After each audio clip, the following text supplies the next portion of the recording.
根据调查，伫咧1997年到2012年，这个出事的世代，有62%的人逐个月会定期投资7113块遮尔济。不过，若按照平均的薪水来看，这个世代一个月领3万6，其实是无够期待标准。 身为Z世代成员，今年27岁正现线，目前担任建筑设计师。入职图5年后，目前月薪加奖金每个月将近6万块。不过放假的时间，伊嘛无伫休，积极伫厝的接案，为家己的薪水加薪。现在是高房价、高物价的社会，那我也希望有一些投资的。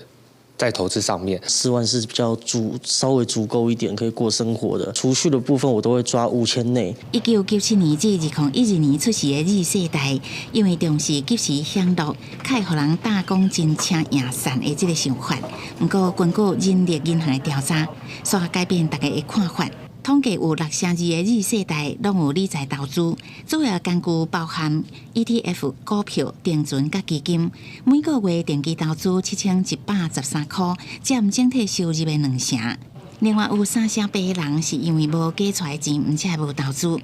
调查统计是指出，Z世代实际平均月薪是36040块，其他正值月薪是40742块，这两个是差。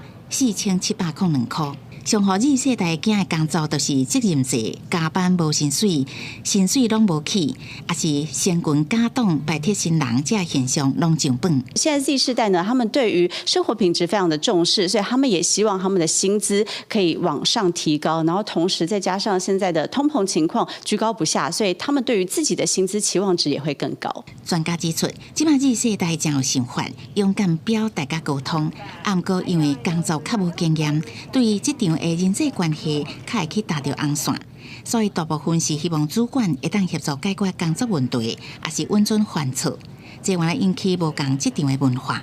记者综合报道。